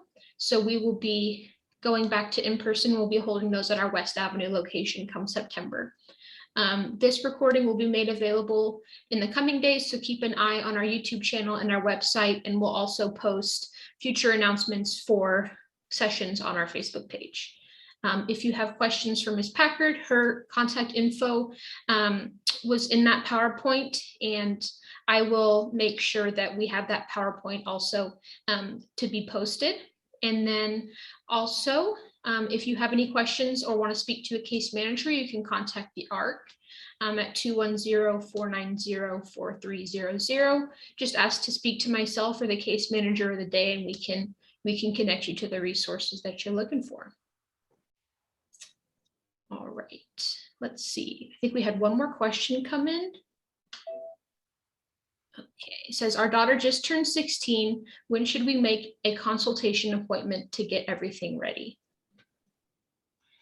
So, if you're talking about guardianship, you can come in and just kind of understand what the alternatives are, talk about her specific situation, come in anytime, but you wouldn't make a decision you wouldn't move forward with a guardianship until she's 17 and a half, but you could do some planning once she's 17. As far as the other general estate planning, you want to get that done as soon as possible. Hopefully you have many, many decades to get it done because you want it taken care of before you die. So, I hope that you have many years to take care of that one, but it's a good idea to go in and take care of what you can, just in case there's an accident and, it happens. Unfortunately, people die too young. And then as far as the Social Security issues, that just depends. If you have a pretty good income and plenty of assets, your child won't be eligible for that until they're 18. So maybe come in a little before that. But you're welcome to come in at any time and just kind of talk through all these issues and come back later for a follow-up if you need it. Perfect. I think that will wrap us up. Again, thank you everyone for being here today. If you've got any questions, reach out to us. Check us out on Facebook. You can rewatch this webinar if you joined late. It will be up on our website and our YouTube in the coming weeks. And let us know if anything comes up and you've got any questions for us. Thanks, everyone. It was a pleasure. Thank you guys so much. Have a great one. Bye-bye.